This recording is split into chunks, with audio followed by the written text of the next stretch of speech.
Get in my arms, let me caress you. I like the way that you aggressive. I need you, girl, I need you resting.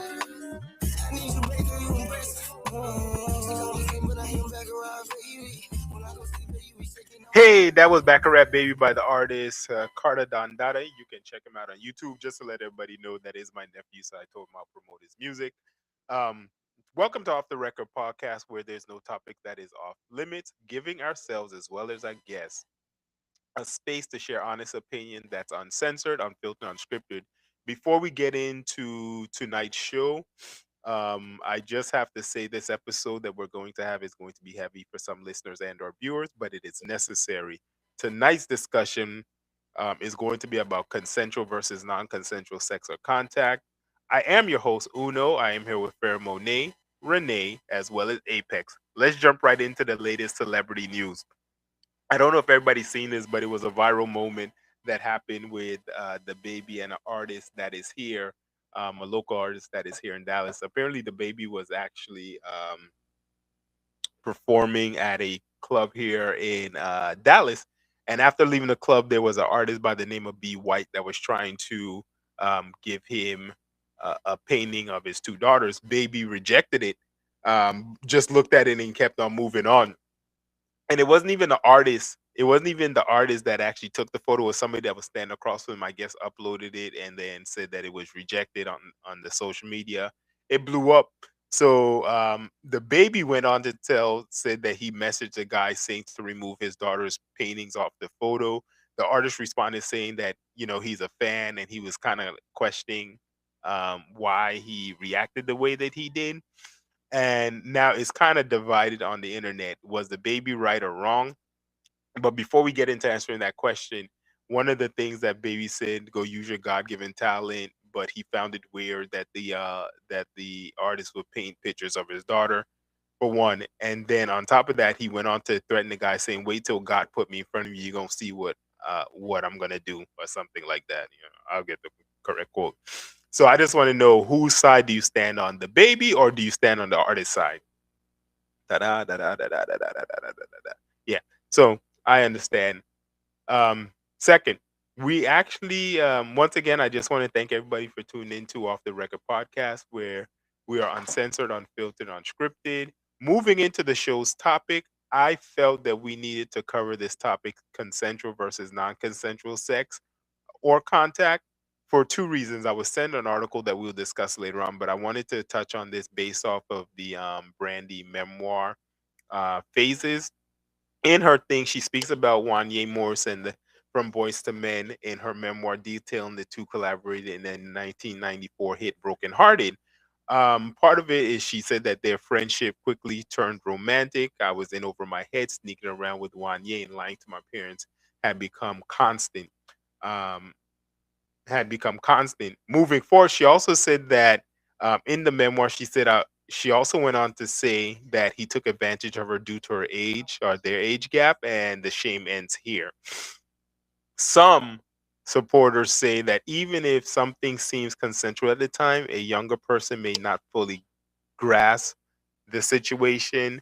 And then also, other non-supporters or critics have said, if it was consensual at the time, it shouldn't be relatable later, or relabeled later. Let me put it that way. Relatable.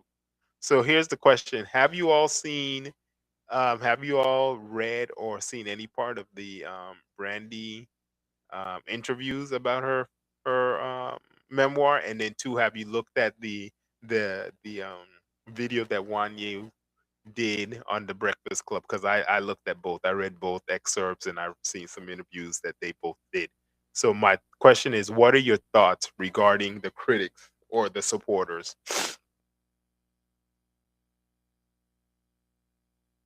Yeah, I got you. Yeah, it's kind of crazy. Um, I don't know. I feel like I'm on the fence kind of with this one, because I think that well, let me say this way. I was on the fence up until I watched his Breakfast Club interview and seen what he did. Because I'm the type of person, I'm going to tell you something similar happened to me when I was in school where these two um, white chicks end up calling sexual harassment on me, but they were so stupid to the fact that they said it happened during class, and everybody in the class had to go up to the principal. Most of the people had to go up to the principal saying it wasn't true that I didn't take a sexual. So for me, I feel like I always have to have proof before I can say that this happened, because sexual assault or sexual contact is a very egregious thing, and I feel like because of what happened, and then on top of that, not only did something like that happen to me, I actually had a cousin that called rape on a guy. It's a convoluted story, but at the short end of it, she ended up calling rape on a guy because she got home past her curfew. She was also 16 years old, ended up calling rape on a guy. Her parents then end up calling the police. The police did the investigation, but guess what? Come to find out, after his life had already been ruined, after all of that, because I didn't even want to get into it. But anyways, after everything, come to find out it was a lie. So she done ruined this man's life over a lie because she was having sex with this man, and she was also having sex with somebody else that was a first cousin of ours. So for me, I feel like because of those two instances, I always have to have proof. You cannot come up to me and tell me that you were raped or anything. You can't tell me that you were sexually assaulted. Well, rape and sexual assault is two different things for me, but honestly, if you're going to make a statement like that, for the most part, because of I am kind of skeptical.